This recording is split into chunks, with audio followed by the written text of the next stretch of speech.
Good morning and good afternoon. Welcome to another episode of Before Coffee. It is our Good Newsday episode, and we've got plenty of stories. I've got stories about kids and animals. Roger's got stories about moths and working from home, and we're all going to tell you about that stuff so you can be inspired by how things aren't so bad, and there's good people out there doing good stuff, and animals working their hardest to make the world a better place. This is Before Coffee, the father and daughter comprehensive news of Planet Earth podcast, where we look up our stories 10 to 15 minutes before we've started. We haven't woken up yet still. Sorry, the new improved comprehensive news of Planet Earth. That's right, we've upped our game. So up yours. And let's get into today's headline. Today on Good Newsday, saved from a predator's jaws, amputee turtle released back into the wild with an important mission.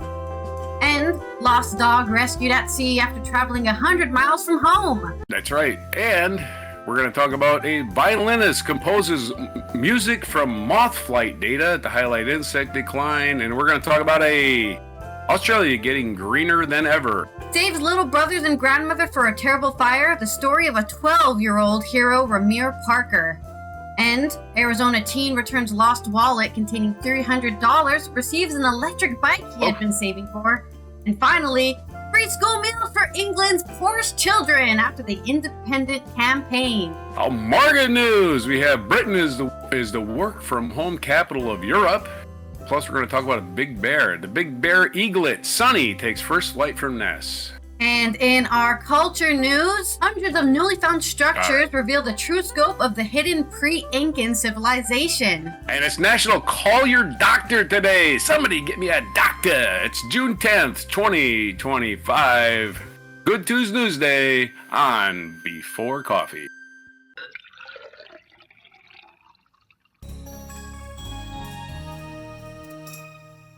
I'm going to be talking about good stuff for a while.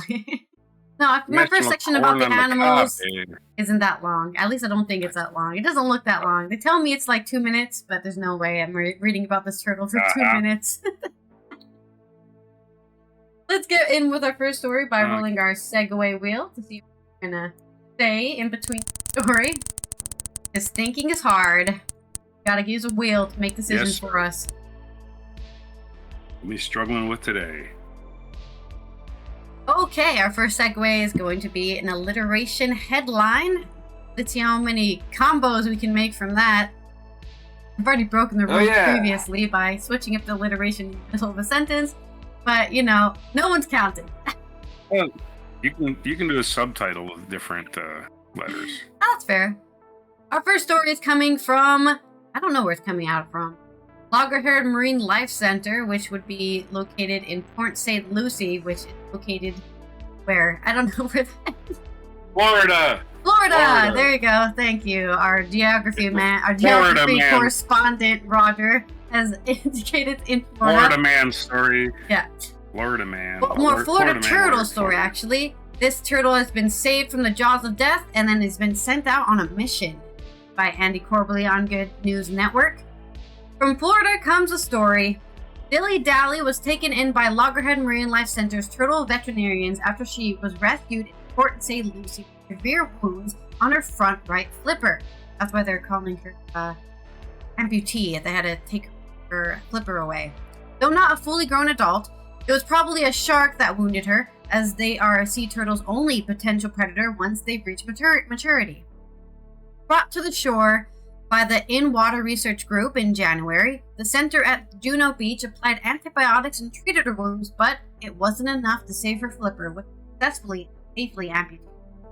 At Juno, Dilly Dally gradually mastered the art of swimming with one flipper during a 5-month rehab program. The front pair are used by animals for speed, while the smaller rear flippers are for turning. Then, last Wednesday, it was time to let Dilly Dally go back to her home. Video recorded by Loggerhead Marine Life Center showed 4 women carrying Dilly Dally in a plastic tub to the beach at high tide. Remember, sea turtles are very big. Probably as big as my desk. They're very large animals. Where was I? Lost my point. Oh, here it goes. In a tub.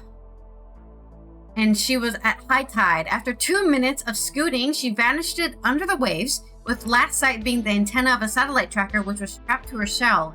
That's right. It was this way Dilly Dally would become a pioneer, the first 3-flipper turtle to be tracked by the center. So now Dilly Dally has an active live satellite tag on her. We can get real-time data on where she goes, which is really exciting because we don't really know what will happen to our 3 turtle once you release them. Marika Weber, a vet tech in Jupiter, was part of Dilly Dally's care team at CBS. Now we know if their migration or foraging patterns change, it'll be really helpful to see what happens to the patients. Turtles can live a long, productive life, having lost limbs, hence why she was deemed a suitable case. Yeah, I mean, she's only a little slower than the other turtles. Hopefully she can stay with the pod, whatever they call a squad of turtles, because sea turtles do hang out together in a big group. Hopefully they can, won't be left behind, or if she is left behind, she'll be able. I guess she's lost her speed, one of her speed. Do you have a alliteration for that? Terrific turtle taken to trouble-free Kent? I don't have another T for that. Trouble-free tides. Tide, there you go.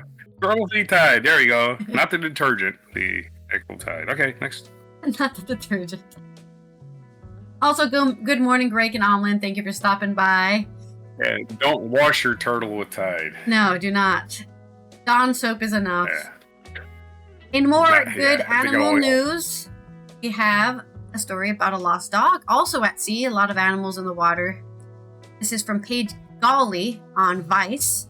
Lost dog went on quite a journey. In an interview with CNN, Sam Collins, the co-founder of a not-for-profit KS Rescue Angels, recounted one pup's 100-mile, month-long journey.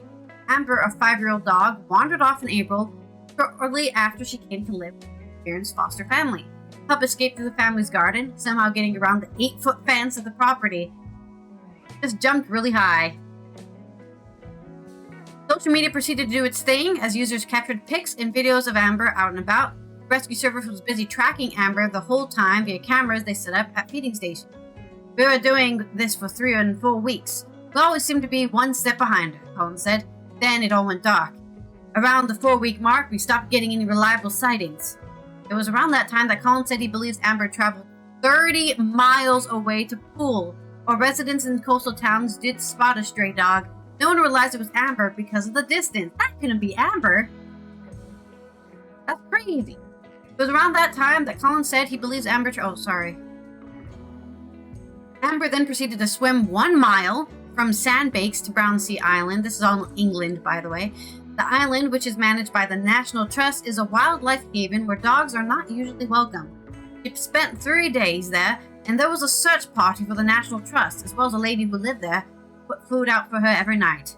Probably got spooked by all the people trying to catch her, so she tried to swim back to Sandbanks, but got into trouble when she got caught in the currents and the tide. Oh no!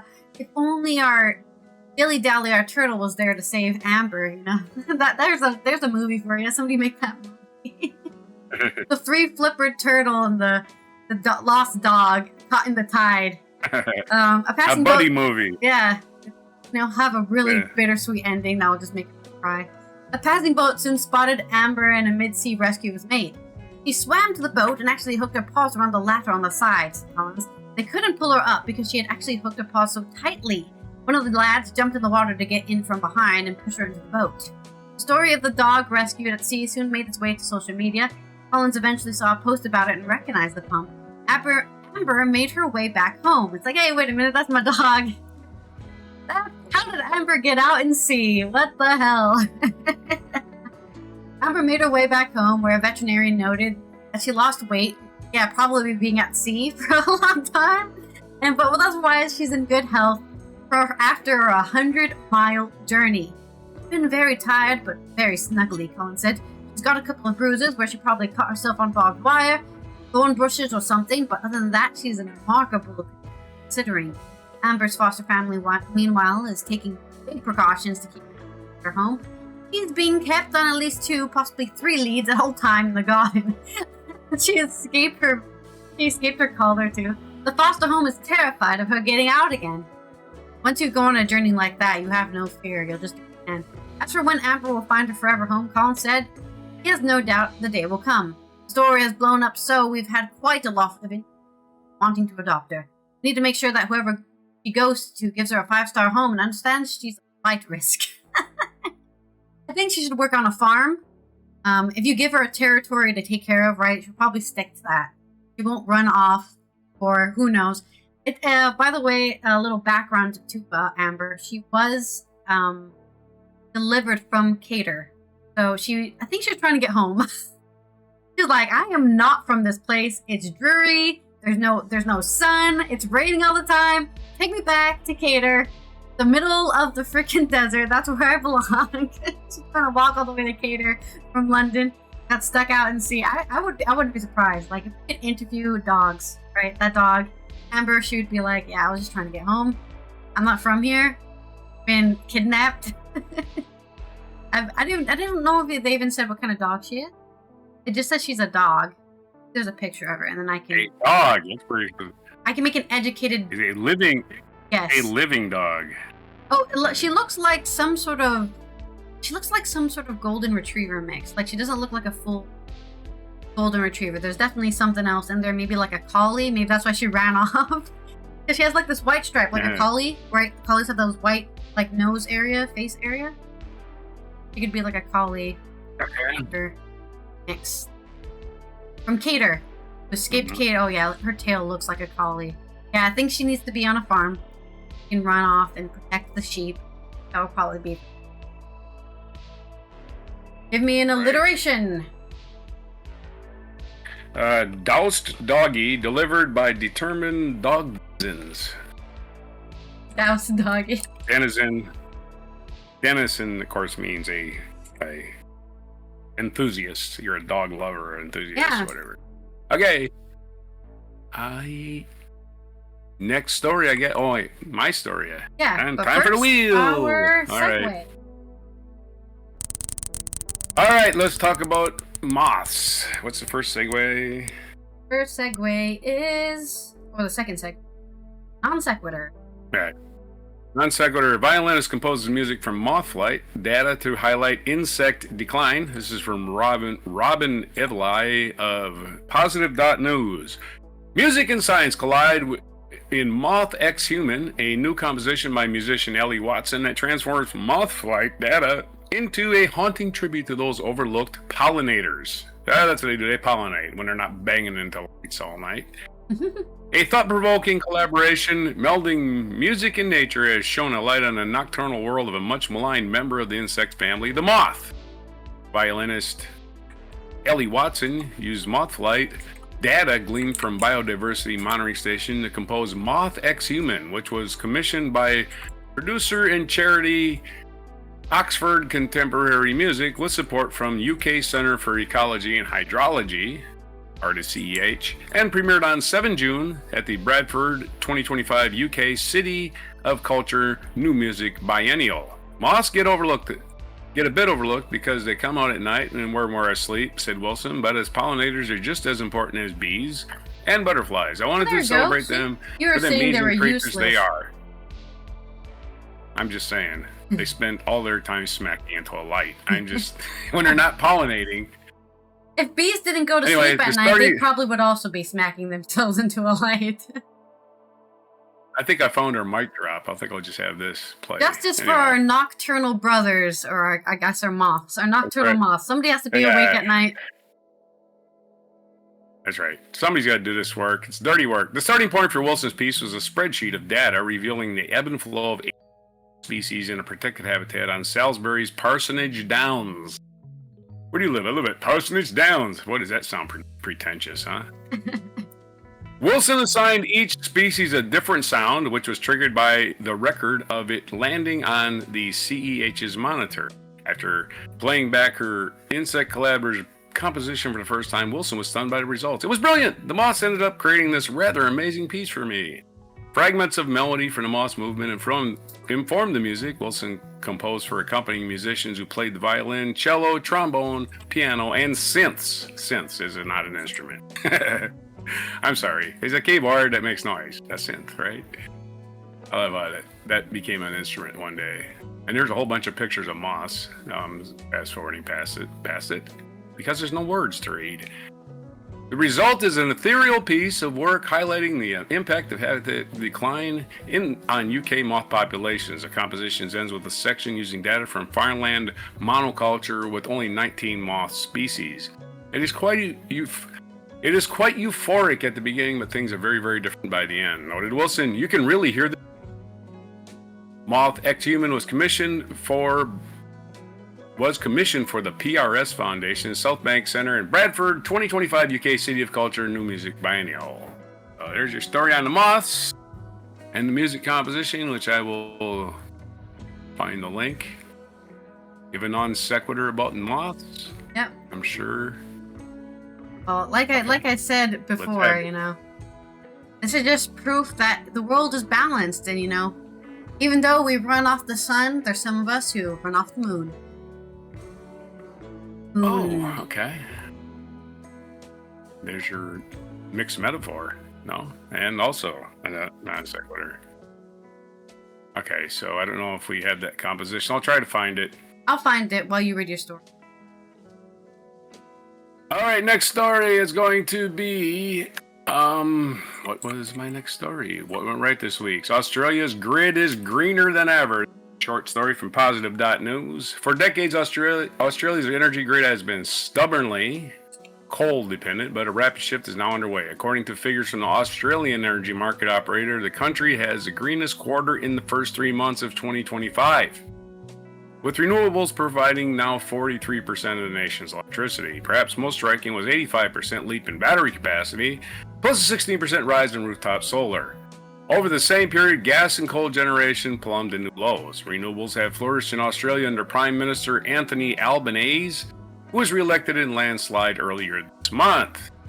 Australians have just voted overwhelmingly for a renewable future, said McKenzie, CEO of Australia's Climate Council. The newly elected Albanese government sounds like a race, doesn't it? The Albanese. Yeah, we're in favor of the Albanese. That's his actual name. Anyway. The newly elected Albanese government can seize the mandate to go further and faster in delivering on commitments to energy and climate. Despite the good news, Australia still seems content to fuel emissions elsewhere. Recent data shows that thermal and coal exports hit a record high last year. So yeah, they're going to export your carbon-producing electricity to make money, but not for our country, by golly. Well, they're smart. They're making money off other stupid countries, right? Paying extra. Well, we're just going to have replenish our own supplies. We don't have to, because it's renewables. Anyway, there's your story.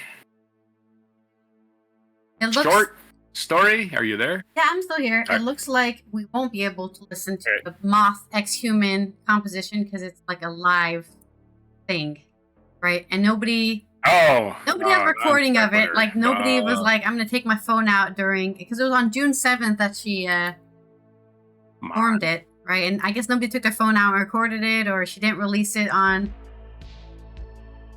I don't know. I'm still looking for it. Maybe That's I what it found sounds it. like.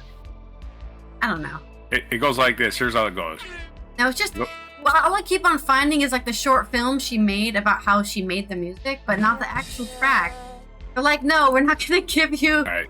We're not gonna actually let you listen to the song. We're gonna introduce how we made it, which is, I mean, the video about how they made it is interesting. Let's go on. If I can't find anything else, we can do that, I guess. No, I guess I'll just look for something else. I'll just go back to what I was doing. Next story. Spin the wheel. There's a non sequitur. There's a non sequitur. No moth ex-human. They're holding on to the copyright for this song. Green energy in Australia. What did you say? She was from a really pretentious place, so of course she's not going to release the track.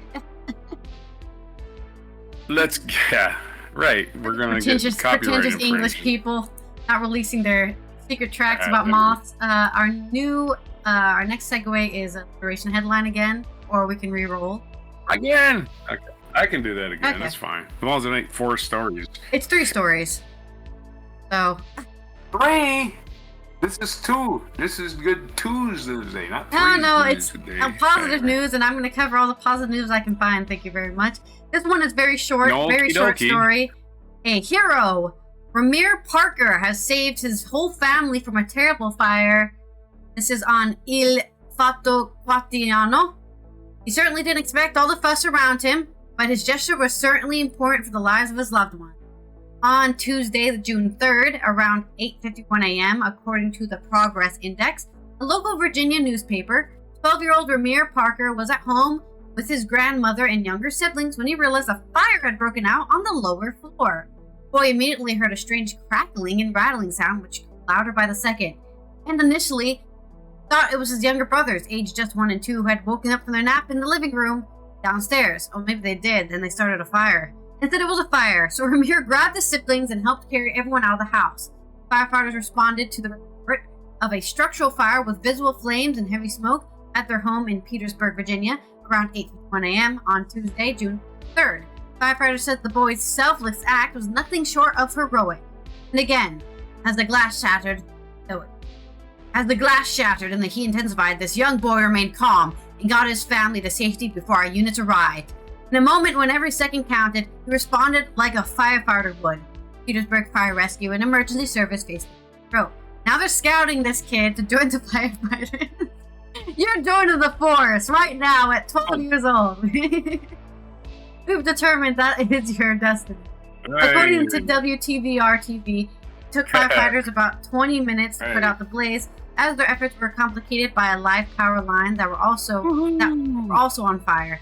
Fire was reportedly caused by an electrical issue on the lower level of the building and has been declared an accident. His little brothers or little siblings did not start the fire. I made that joke earlier, but they had no participation unless they were doing some playing with wires. As we know. But that's the short. See, that one was quick and short. It wasn't. That one doesn't even count as a. Okay. Here's your short headline: Brave boy beats blaze. Hey, yeah, woo! Hey. Short and sweet. There's your succinct headline. Our next short story is about another teenager explicitly, being a good Samaritan. This is by Andy Corbally on the Good News Network. Last month in Arizona, a young man profited unexpectedly from choosing honesty over greed after finding a lost wallet. 14-year-old Cody Chalmers found the wallet while riding his bike in Chandler on May 2nd, finding $300 in cash and credit cards inside. That's a really small credit card. My credit card limit is $300. Okay, well, it's not very credit card. But even then, he was in the middle of saving money for an electric dirt bike. See, that's what I thought. It's an electric dirt bike. I was like, this is not a bike. I saw a picture of the bike. I'm like, that's not a bike. That's like a motocross motorcycle. Dirt bike. E-bike. Thank you. The headline said it's an bike. E-bike, right? The headline says electric bike. E-bike. But it's not an e-bike. Not electric? It's a dirt bike, which is a totally different. Not for me. What the hell? Yeah. Dirt bikes have different suspension, and you have to have different everything. My roommate has built a dirt bike. It's a totally different thing from a normal bike. Anyways, I thought I was crazy. Like, that is not a bike. Young Chalmers didn't waste any time considering his good fortune. Sending his mother a photo of the ID contained in the wallet, she was able to run some basic internet searches until she found a phone number. Speaking with the Arizona family, Chalmers said he was happy he did the right thing.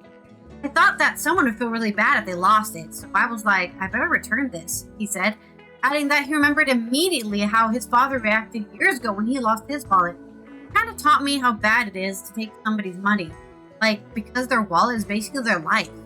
Impressed with her son's honesty, Carrie Strecker made a boast post on the local Chandler Facebook page, marking how Cody joked that he was a good Samaritan now. I'm a good Samaritan now, huh, Mom? Okay, so that quoted Cody saying that.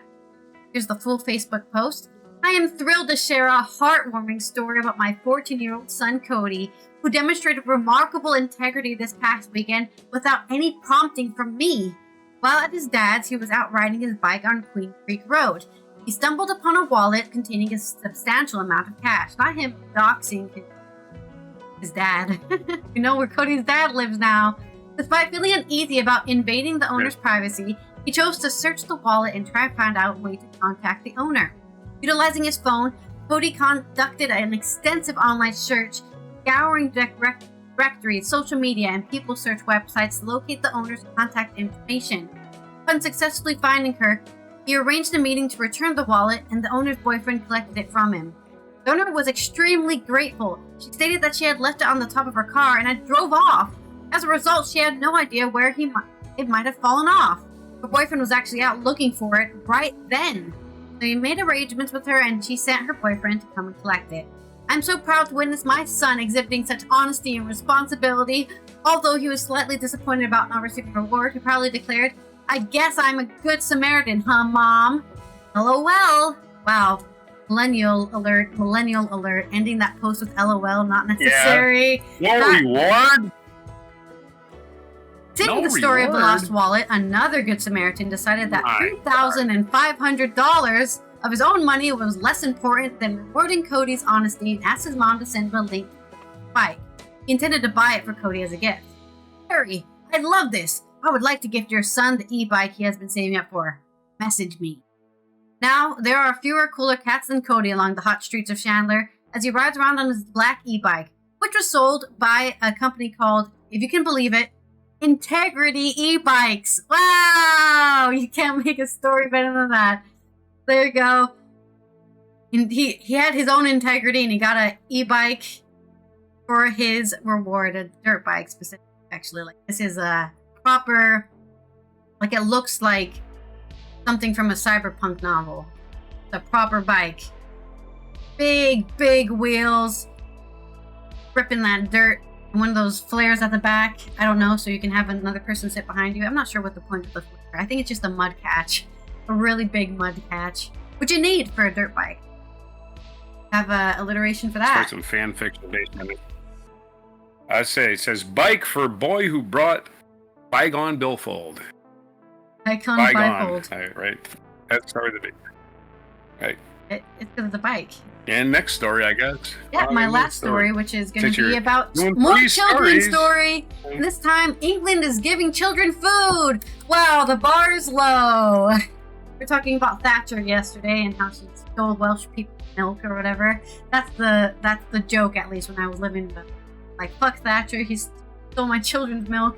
But that's okay, because England is giving the poorest children, the most needy of children, free school meals thanks to an independent campaign. That's right, the independent.co, where I'm reporting the story from, is having its own brag piece. They're like, we did this, guys. We're amazing.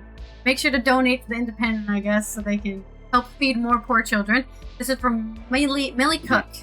An extra 500,000 children will benefit from a free meal every school day after the government announced a major expansion in policy, which they said would lift 100,000 pupils out of poverty and put an extra 500 pounds in parents' pockets. From the start, there's an alliteration.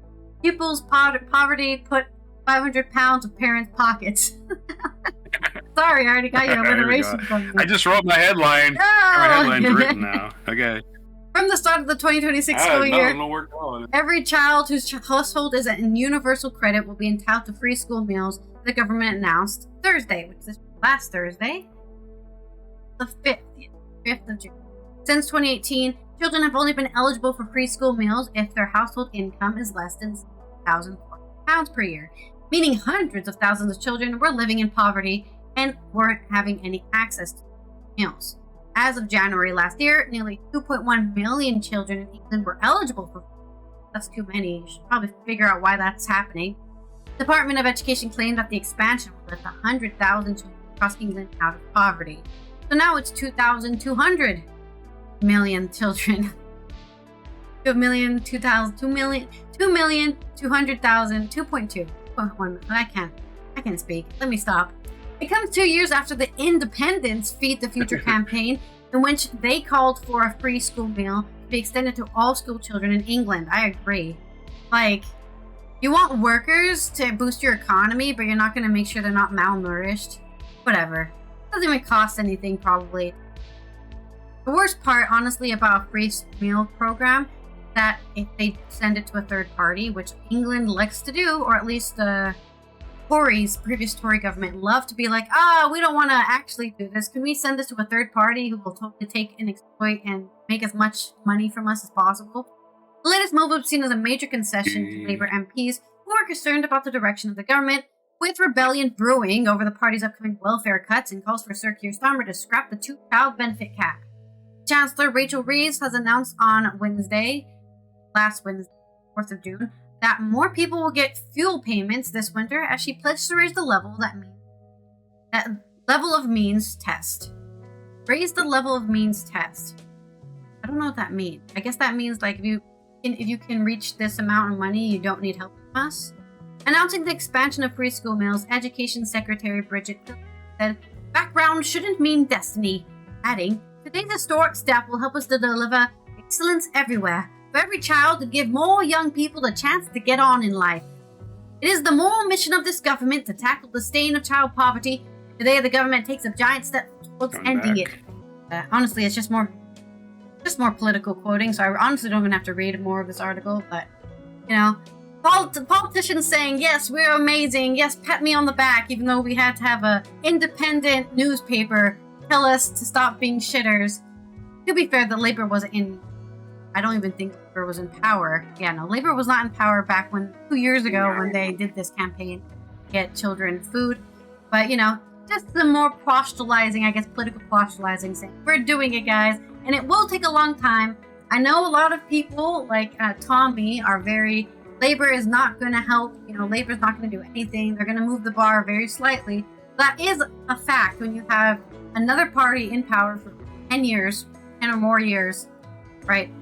And they just keep running. They keep running the direction they want to run. And you got nobody pulling them back. It's going to take a while to move everything back and fix all these things. But I do, like I said before, they need to figure out why these people are in poverty.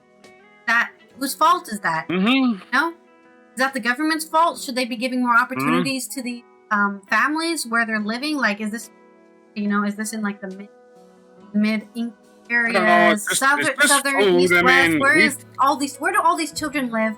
Why are they in these situations where they don't even have a meal unless they get it free at a school? Their parents can't feed them. They need to look into this.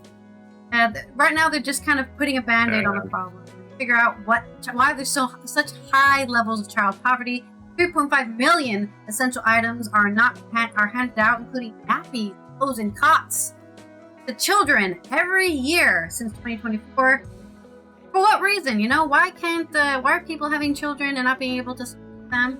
And I'm not saying that parents should be having children, but like, why isn't the state happy? You need people, right? This is the argument we're having against. If you don't want migration, you need to support your people. So you need to get those people the support they need. That's my point. Give me my alliteration, and then we can stop talking about children. Taking tacos to Tyke's tables. That's his headline I wrote a long time ago. like 20 minutes ago. Anyway. No, that story was not 20 minutes long. It seemed like it. I know, because he did 3 stories. I was like, really? I mean, it could have gone longer. I stopped reading in the middle. Really wanted to get the good news. The article just kept on going on about, what the government's doing. I don't care about the government. The point of the story is they gave free food to kids. That's it, okay? I get about 5 paragraphs in after they lied to me about how long. Yeah. Oh, next we're going to talk about all of the government's plans 50 more paragraphs. Years. Yeah. I'm like, what? You said 5 minutes and you got 75 paragraphs here. What the hell? Anyway, so I think next segue is a bad pun. Short. All right. Anyway, sorry about that. There's my next story. Bad puns. Okay. All right. If I get alliteration headline, probably gonna have to ask for a respin, even though it's kind of fun. We need variety. All right. So for today's work from home news, or should we do the other story I was gonna do, which was. What was it? Big Bear Eaglet. That's right. The Big Bear Eaglet. Yeah. Oh, right. This is from today.com. Liz Calabrio, Big Bear Eaglet. Sunny takes first flight from nest. I used to watch this during the pandemic, especially. Watch this live cam of these 2 eagles. Like a nest? Laying eggs, trying to get them to hatch. I think I remember talking about it. Yeah, it's just live at a nest. This is one of my favorite. I haven't watched it in a while. Because the pandemic ended. It was a day of celebration and perhaps some tears of joy for fans of the Big. This happened on June 2nd. So this is over. For fans of the Big Bear Eagle, it says Sunny took flight and left the family nest for the first time. For the last couple of months, animal lovers have become enamored and fascinated with a wild female and male eagle couplet, Jackie and Shadow. That's the same one I was been watching. From their laying of their eggs to the hatching of 3 eaglets, to now one of their first offspring flying off to explore its. The 3 eaglets hatched in early March, with one dying mid-month. People have been able to watch the 2 surviving eaglets named Sunny and Gizmo every day on the Friends of Big Bear Valley, or FOBBV 24-hour live stream. One of the eaglets, Sunny, had a major milestone moment on June 2nd when she flapped her wings and flew from the nest. Woohoo! At 10:46 a.m. this morning, Sunny flew from the upper Y branch right out into the world. She put up her wings to catch the wind and then jumped and let loose those beautiful wings carry her. The Friends of Big Bear Valley website and Instagram page wrote, she circled back around toward Shadow and Jackie's favorite roost tree. Gizmo watched the whole thing from right beside Sunny. Let this be a lesson to you all. She watched the whole thing. If a little eagle can take off and fly, so can you. Wait, that makes no sense. It says Gizmo watched the whole thing from right beside Sunny. I thought Sunny was the one flying. Yeah, I think what they're saying is that Gizmo was the the one not flying. The other one was watching Sunny take off. Yeah, watching. It says it's watched the whole thing from right beside Sunny. It could not be right beside Sunny because Sunny was flying. I think they're just arguing that the whole time they're beside each other in the nest. Yeah, it's a... that sentence makes no sense. The video shows Sunny making a big leap, with the camera angle changing and finding the eaglet perched near the top of a roost tree. The organization noted that Sunny may return to the nest. Jackie and Shadow's previous eaglets have all done that. It's all up to her at this point. Or she might go make her own nest. By 2:45 p.m. Pacific time, Jackie and Shadow were seen at the nest with Gizmo eating some food they caught. At publishing time, Sunny had yet to return. So this was over a week ago. So probably got some resolution by now. Can just fly all the time. News of Sunny's first flight comes days after FOBBV determined that the 2 eaglets were females. During the last few days, nice, Sunny had been venturing off further branches of a tree where the nest is, at times hovering just above. On May 31st, the cameras captured the brave eaglet hovering for about 2.5 seconds. There's your story on your eaglets taking flights. There's your fun stuff. What do you call... With eagles. Here's my pun. What do you call a sick eagle? I don't know. What do you call a sick eagle? Illegal. Oh, well, that was too obvious, right? It was obvious. Why didn't you answer? Why didn't you answer if you knew the answer? Too obvious. Because I wanted to give you your glory. That's why. I think it would have still been funny if you guessed. I don't know. Next story. Working from home. Next story. We're going to talk about working from home, folks. That's what I'm doing. Relatable. Hope being unemployed, but yeah.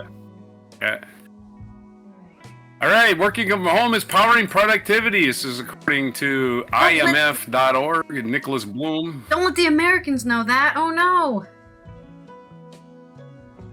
How will they control your life? Do this story, and then we're going to read a shorter story. A five-fold increase in remote work since the pandemic could boost economic growth and bring wider benefits. Economics is famous for being a dismal science. Sadly, recent work highlighting the slowdown in productivity growth stretching back to the 1950s is no exception, but I take a more cheerful view because of the great productivity gains promised by the pandemic-induced jump in working from home. Working from home, or WFH, we've got an acronym for it, increased about tenfold following the outbreak of the pandemic and settled in at about 5 times its pre-pandemic level. This could counter slowing productivity. And deliver a surge in economic growth over the next few decades if AI yields additional output. The era of slow growth could be over. And there's a big chart. The decomposition of economic growth by Nobel laureate Robert Solow, one of the most famous economics of all time. guides my analysis. Solo's 1957 classic paper highlights how growth comes from both the increase in factor inputs like labor and capital and productivity growth. I hang my analysis on his framework by highlighting in turn how each of these factors will promote faster growth.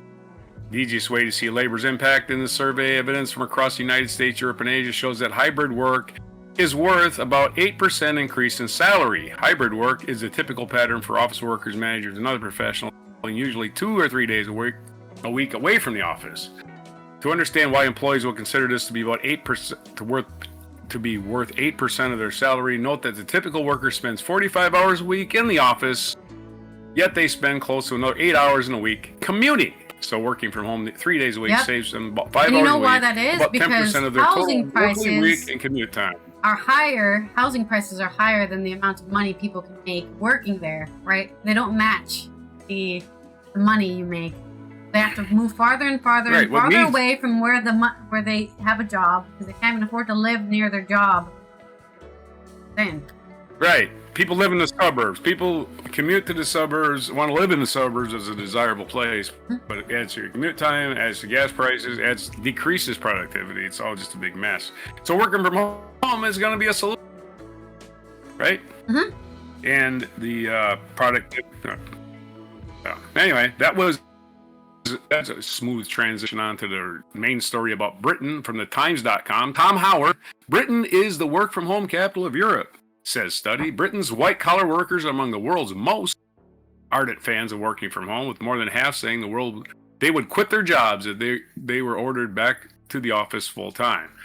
Another thing this does is, if you're a business and you're renting these freaking office spaces, you can rent a smaller space, right? You can also rent for people to live there. Have workers share it. Yeah, I'm getting to that point. The point is, there's going to be less commercial office space needed. Therefore, you can convert that commercial office space into apartments. Low rent efficiency apartments for people that are homeless. Yeah, you let all that unleased commercial property go into waste. You could do something with it. And like I said, you can if you're having your employees come to office 2 or 3 days a week, you stagger their schedule so they share a desk. One day that guy's at the desk, the other guy's at the desk, and you just have it that way. You don't need a whole building for office. You can do it all from home. 5 years after first pandemic lockdown upended people's work routines, desk-based UK employers are now working from home 1.8 days per week, average, according to a new study by academics at King's College of London, or KCL. That compares the average.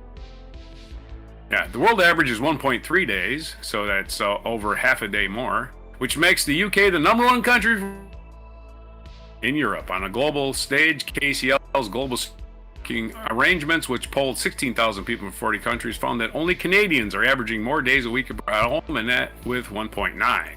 So why isn't Canada being touted as the leaders? Anyway, I have no idea. I guess UK leads Europe. Yeah, that's what we're These saying, findings echo the results of other recent surveys, which also highlighted the popularity of working from home in the UK. It isn't just a post-pandemic hangover. British workers have clearly decided they're not going back to the Sevat Jarai Aksoy, associate professor of economics at KCL, said.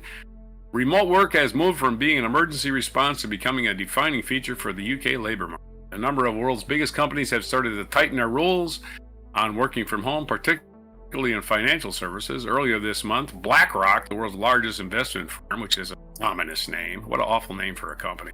Anyway, told its senior managers they need to be back in office 5 days a week. Otherwise, we can't control your lives. I swear this is the only reason, right? They just want to control what you're doing. They feel good about telling you what to do. Yeah. Investment firm. Yeah, the investment firm. Why the fuck do you need to be home? Why do you need to be in an office for an investment firm? Well, I'm telling you that. Well, fuck investment bankers. They don't do anything for a living anyway. The world's largest investment firm. No, they don't work. What do they do? They steal other people's money. Because I agree. Yeah. Yeah. They sit around, they do insider trading with their friends, and then they sell you on the fucking B and C stocks while they buy the A stocks. That's what investment bankers do. They fucking rip you off and get a commission for it. That's their job. They ain't working for you. Serious. Ain't no investment banker in this world doing anything but lining his own pockets. End of story. The world's largest investment firm, anyway, BlackRock, told its senior managers, I need to be back in the office 5 days a week. It's so important. No, it ain't. Following the lead set by the likes of Goldman Sachs and JP Morgan, businesses in other sectors such as Dell, Amazon, WPP, and have also curtailed their flexible working policies.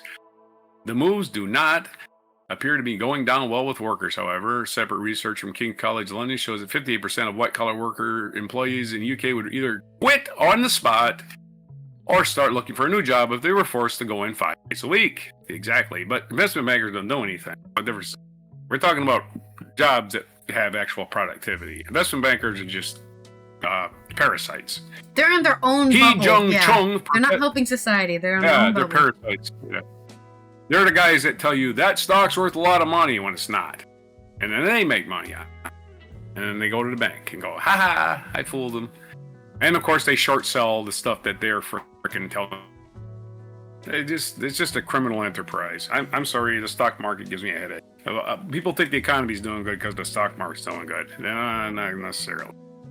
Anyway, Hee Jung Chung, professor of work and employment at KCL, said workers are now seeing flexibility as the norm. She added, rather than forcing a return to pre-pandemic working patterns, organizations should be looking to formalize hybrid models, invest in remote collaboration tools, and set up coordinated in-office days to maximize engagement. Importantly, those who are able to work remotely tend to be more jobs. The studies show a growing divide between employers and employees in terms of in-office working, whereas staff remain reluctant to go into the office beyond 2 or 3 days a week. Bosses are using the slowdown in the hiring market, which they believe has swung the balance of power back in their favor to stricter rules. I wouldn't be so thinking that the balance of power swung back in your favor, employers. It hasn't. You just have a lot of money and you think that.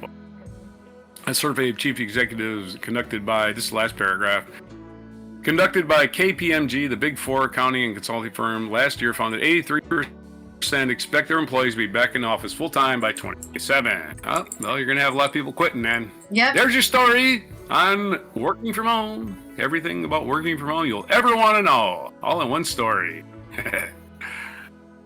Okay, here is maybe not. my pun. I'm trying to find the right work-life balance, but my cat keeps stepping on the scales. Because I'm working from home, my cat is always friggin' bothering me. It's like my favorite thing.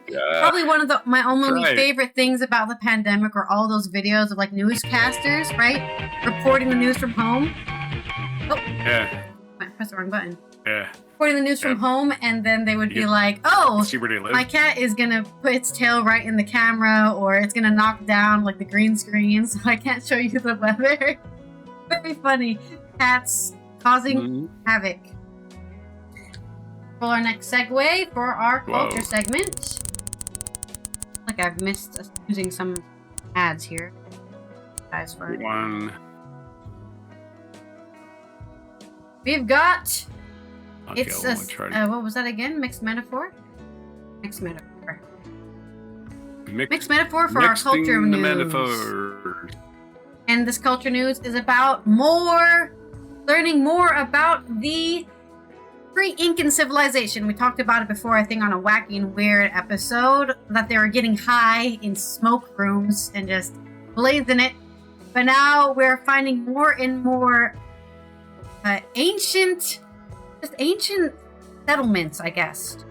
Tons of cool.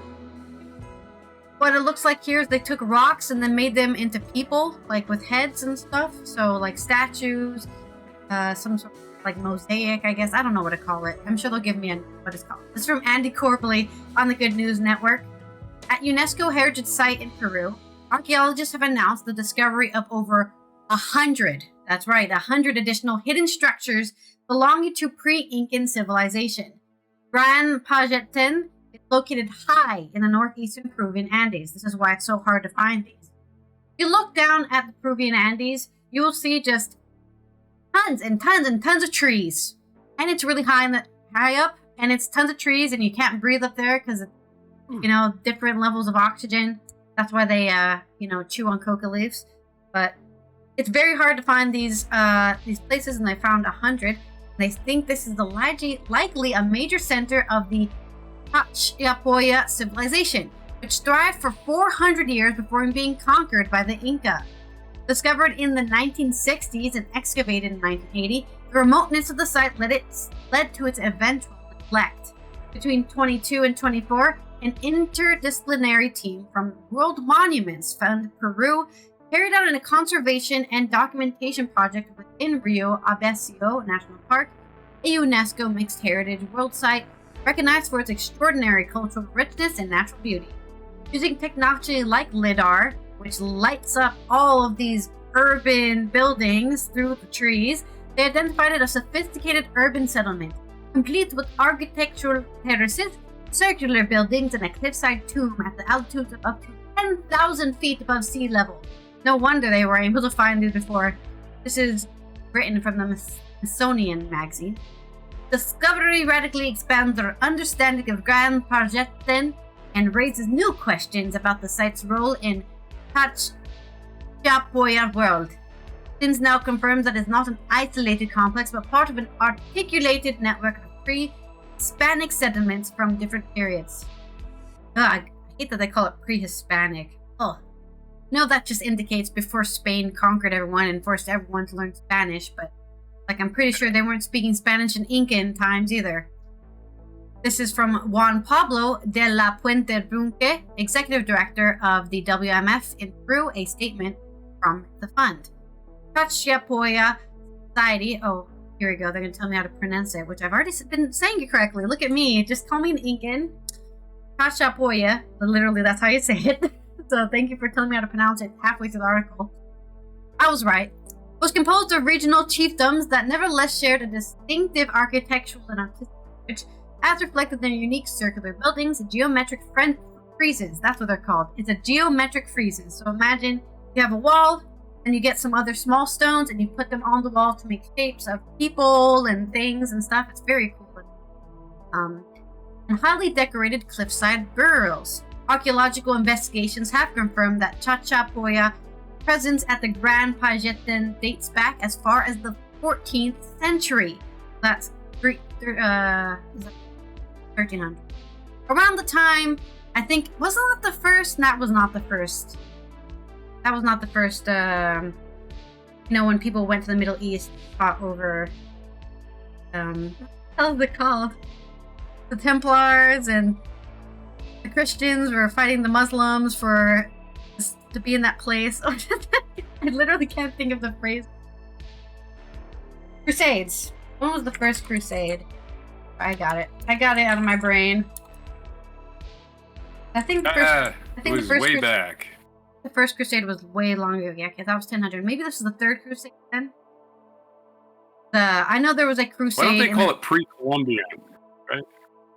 No. What? When did they replace pre-Columbian with pre-Hispanic? That's pre-Incan. It's always pre-Incan. It's Inca. It's Peru. Pre-Incan. So it wouldn't be Colombia, would it? Be Colombia at all. There's nowhere near Colombia. Not Colombia, Columbus. Pre-Columbian but he didn't means even before find, Columbus, not the country. Because he didn't find Doesn't matter. Peru. No, He's the one that opened the door. It's He's the one that opened the door. No, he didn't, because the Nordics were there first. Newfoundland was discovered. The Nordics were not in South America. Sorry, they were not in South America. Neither was Columbus. He never touched South America. The Columbia, it's been called pre-Columbia since forever. I'm saying, when did they change it? I'm telling you that's what it's been called. I didn't invent the term. It's just what it's been called, and it's accurate. It's accurate. It's inaccurate, which is why they changed it. Why is pre-Hispanic more accurate? Because it was before they spoke Spanish. Right. And who sent Columbus to America? It was the Spanish. Yeah, anyway, okay, but he wasn't there. It's been pre-Columbian. I don't know why you get angry about. Sometimes people change. I'm just saying, why did somebody have to reinvent a new term? Why did somebody invent a new term when pre-Columbia was already?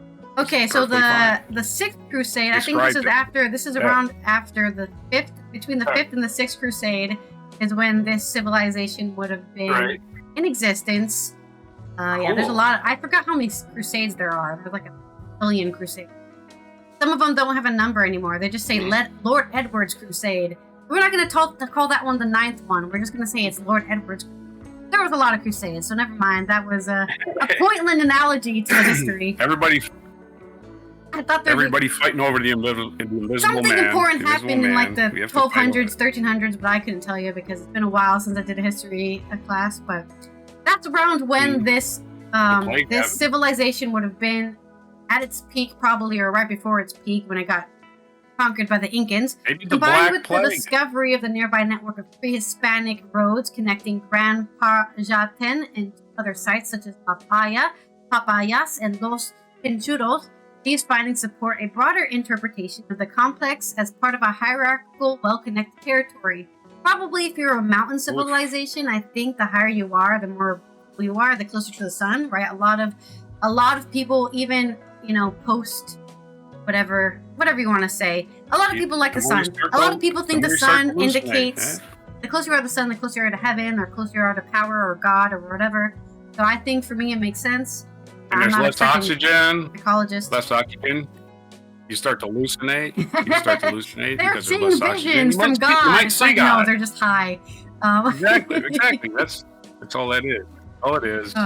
With one team member telling Art News that research into the site and the civilization has only just scratched the surface, and that only 10% of the aerial LIDAR surveys have processed and been documented, citing the future for this lesser-known treasure of Peru's past. In parallel with these remote sensing efforts, the team also undertook important structures within the Gran Pajaten complex, which are pictured in the article, like the Frieza. What is it called? Frieza? It's called a Frieza. How's that word? Yeah, Frieza. A free exhibition at the Museo de Arte de Lima, Mali, Peru, on view from May 21st to June 18th, offers an opportunity to explore the Chachapoya culture and learn more about the WMF's recent. Find yourself in South America, near the Andes, near Peru. Stop by the Museo de Arte de Lima and check out what they've discovered, because I don't think anyone can walk around there. Usually they don't open up archaeological sites to tourists because they'll just get their grubby hands all over everything and ruin it all. So I think even if you try to go to a European archaeological site, only go here. This one spot. Yeah, there's a whole city you could explore, but we're not going to let you do that because you're probably just going to leave your freaking trash in it. Wow, an ancient monster can. I did not know the Romans were drinking Monster in 800 or whatever. Anyways, I'm done. Enough of my jokes. Guarana, the caffeine-bearing fruit. Give me my mixed metaphor so we can move on from the story into this day in history. Okay, mix. Get on. I think we're high on oxygen when loss. You go dig, here's your mixed metaphor. That's what it is. It's a mountain air. When you go digging through the dark catacombs of history, don't realize when you open a can of worms. There's your mixed metaphor. Oh yeah. Your metaphor mixer is working full all mixed puree up today. I did send you a video. Hooray! And we'll do this day in history. I have received the video. Very depressing. Oh well, I'll be giving you this day in an history. accurate metaphor or simile for something in your story. Maybe I'll give you accurate. Anything, everything. Okay, we're gonna go back to 1190. On this day, Holy Roman Emperor first drowned while trying to cross the Salep River in the Third Crusade of the Holy Land. We just talked about the Crusades. Well, yeah. We know when the Third Crusade is happening. I was trying to tie it 1190. up with this day in history, but really didn't tie up at all. Yeah, exactly. Like the the Crusade is all about my invisible man's better than your invisible man, and they killed each other. Frederick the First probably drowned. Yeah, Frederick the First probably thought God was going to save him, but God said, I mean, I could understand if there was like a huge secret oil reserve under the city or something, but no, it was just literally we're fighting for this Middle place. East. Yeah. Yeah, they should have been fighting for Saudi Arabia or Kuwait. Nah, they're fighting for the wrong piece. There's no oil here, dummies. Anyway, as far as I know, 1772. there's nothing of value. Yeah, it was just all beliefs. Yeah, well, they couldn't drill anyway because of the religious artifacts there. Like, oh, you're going to destroy the what's Holy it called? Grail. Whatever the artifacts are. The Holy Grail is. Yeah, don't drill them, by golly. Well, that's one good thing. It keeps the oil drillers out of there. In 1772, Rhode Islander in the American colonies boarded and sank the British revenue cutter Gaspee in Narragansett Bay. I don't know why they did that, but whatever. Passed the time. Better than... They had no radio or TV in those days. They sunk ships for fun. The earliest example of what Richard Wagner called music drama was first performed and became the greatest German opera in the late 18th century. I like how to use these superlatives. The greatest German opera. Okay. According to who? What are we comparing it to? I guess it was just really popular. Maybe I want to hear 5 or 6. Maybe I want to see 5 or 6 German operas before I decide that this one is the greatest. Anyway, but Britannica's already decided it for me. I have no further research. My opinion is irrelevant. 1868, Serbian Prince Michael III was assassinated, derailing the Balkan Leagues. The Balkan Leagues, not the Barkin Leagues. I have an answer to you of why they burned the Gaspee. It was an act of open civil defiance against British authority. Right before the American Revolution, they were like, fuck you guys, we're going to burn your ship. Right before the Boston Tea Party. It was the Boston Tea Party, but in the Rhode Island without tea. Yeah, nobody ever talks about Rhode Island being, rebellious. It always goes to Boston. Yeah. Burn, burn, they said. Anyway, Serbian Prince Michael III was assassinated on this day. We had kings drowning and Serbian princes being assassinated. It was derailing the Balkan League's plans for rebelling against the Ottomans and destroying the League. Or they would have had a better country sooner, perhaps. Oh well. Can't do nothing about it now. It was 1929. American biologist E.O. Wilson, who is the world's leading authority on ants, was born. We're talking about insects and their importance to the animal kingdom. Ants, which I personally do not. So, I don't like them. Although, I watched the cool thing with ants the other day when red ants landed. Actually, 2 of them did it.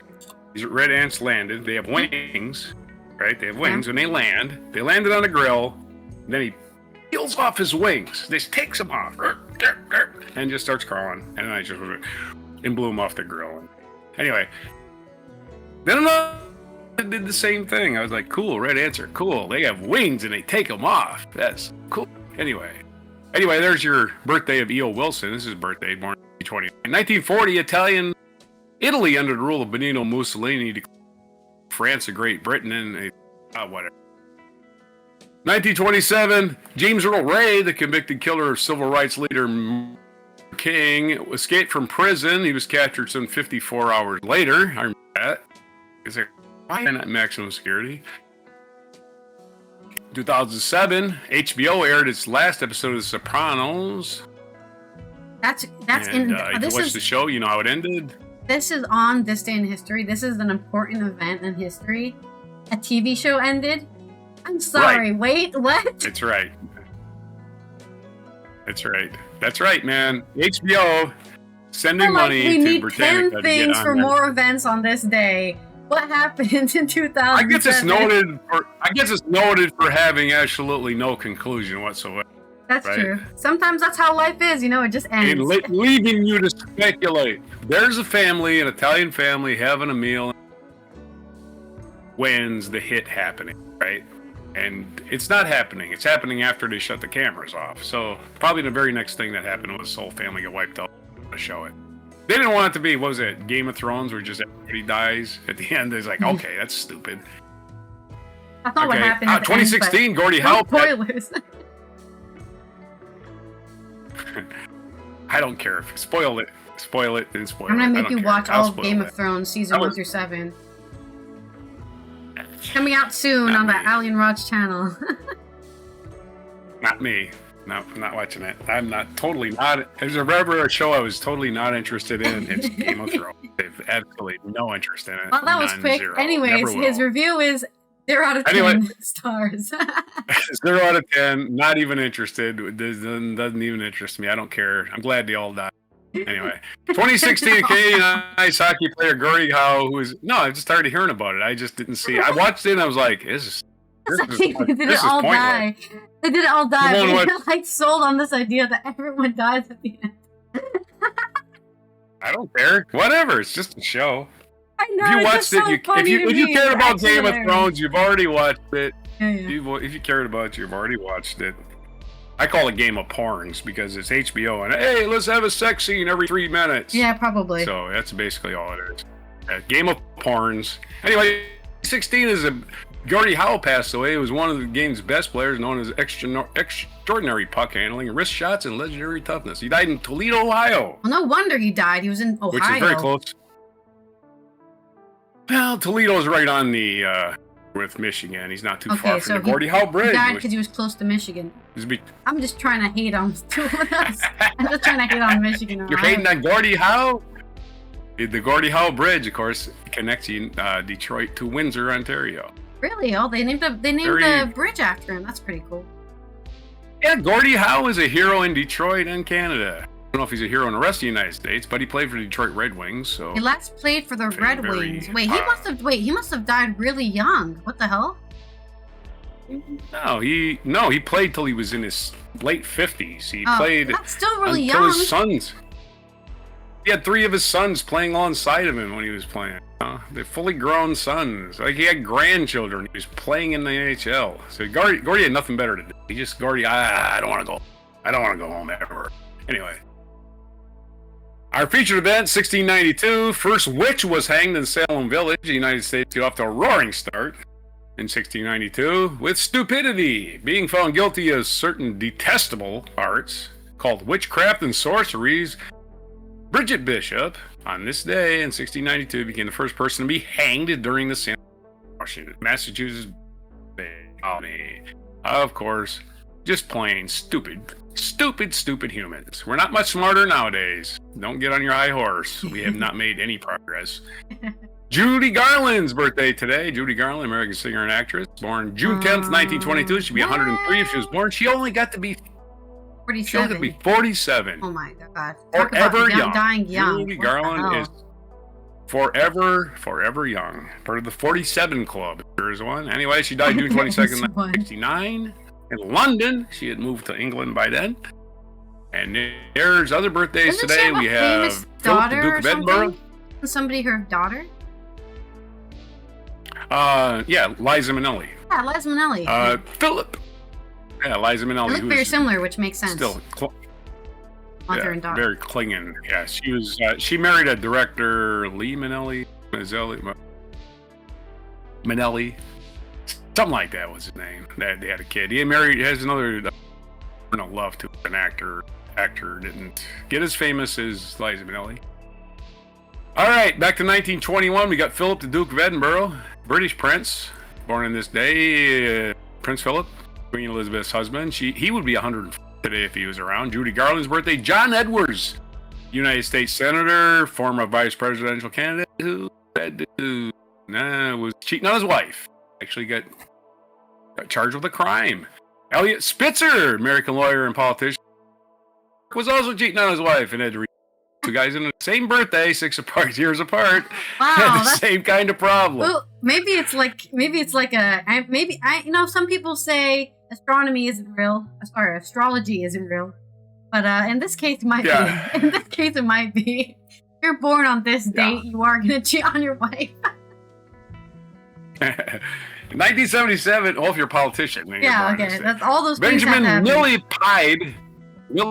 Benjamin Millipede was born on this day, French dancer and choreographer. And finally, we're on to the national calendar. Herbs and Spices Day, National Call Your Doctor Day, National Egg Roll Day, National Forklift Safety Day, because if you don't have forklift safety, better call your doctor. National Frosted Cookie. So it's all those things you can eat. If you eat frosted cookies and egg rolls and all the herbs and spices in your cabinet, you better call your doctor. So this is.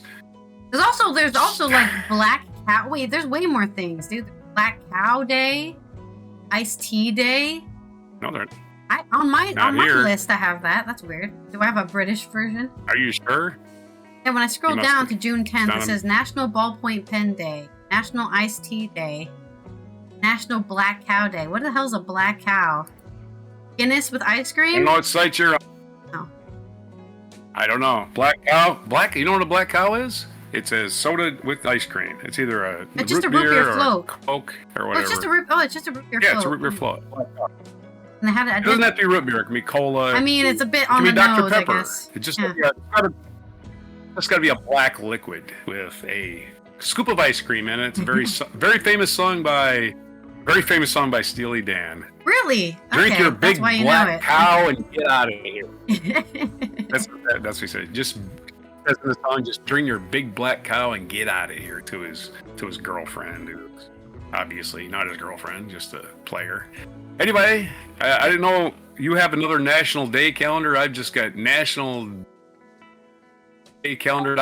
What's that? Yeah, I do too. That's why I'm confused why I have extra days on mine. June 10th. Really?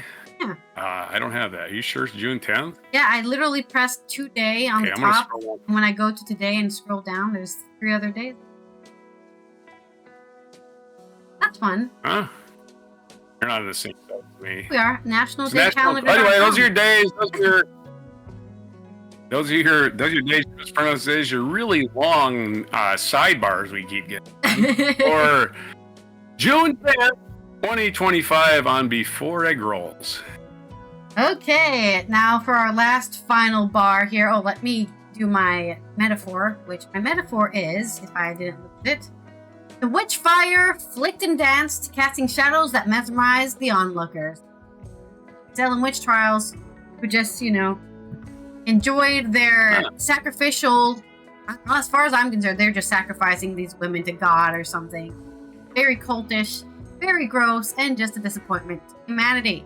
But that's okay, because we learned about all the great things humanity has done today, like having integrity and saving animals and using the power of moths to create art. And it's also International Day of Dialogue Among Civilizations. That's right, let's talk to civilizations, including the ancient ones from the 1300s. As the world grapples with multiple interconnected crises, such as widening gaps in peace, development, trust in governments, humanity stands on historic crossroads, facing increasing instability and transformation. We have an urgent need for solidarity. That's right. You know what we all share? Earth. We all live on Earth. We're all Earthlings, and no one can take that from us. No one is an alien. I'm tired of people calling each other aliens. No one is from somewhere else. We all grew up on the same planet. We all experience the same shit. So let's get together, have dialogue among our different societies, and unite against the billionaires, because those are the real enemies of the people. That's right. I'm creating a class war right here on Before Coffee. We will see you tomorrow for Wacky Weird Wednesday. We will discover all the wacky weird things that have been going on this week and let you know about them, so you can, I don't know, have your mind blown by the majesty that is the human race and sometimes the animal race. So I would say humans are animals too, so we're all guilty of being a little wacky and weird out there. So make sure you subscribe to the YouTube channel, Ali and Raj. Have those notifications turned on so that you know when we go live and post a video. And here is our Garland mic drop moment. First of all, Miss Garland, a very warm welcome back to London. Thank you very much. Say Dorothy, anyway. I believe you had a bit of a job landing, didn't you? Very beautiful. The fog closed in. Very young when she was Dorothy. Anyone's fault. Probably had up in Manchester. terrible 17 when she fucked up life, because Hollywood was pretty fucked up back then. That's important. Now, I could go on singing. It's your first British film, isn't it? Yes, it is. And she moved to How do you London. enjoy That's how much she working in this hated it, country? probably. I enjoy it Fuck very this, I'm out of here. I'm going to London. Very much. I like making films here. Well, if you can afford to do it, why I not? like to be here. And Dirk Burgard is a very personal friend of yours, as well as your co-star in the film, isn't I'm he? having trouble getting mine So to this must be a play. great help to you. Yes, that was one of the things that I was Probably so 50 disappointed seconds about in. last night when we couldn't land, because I knew Yeah, 50 that he seconds in. was Oh at the my. airport Oh, internet.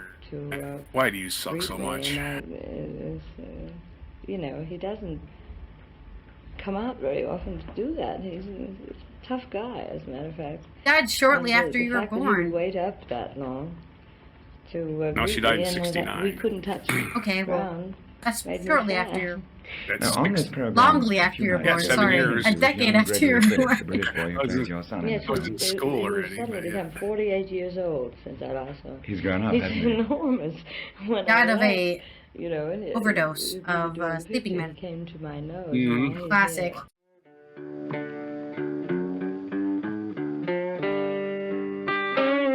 Be sure to hit the like, subscribe, and notify buttons, and follow our other channels, Toxic Alley, History of Gravy, and Scratchy Old Records.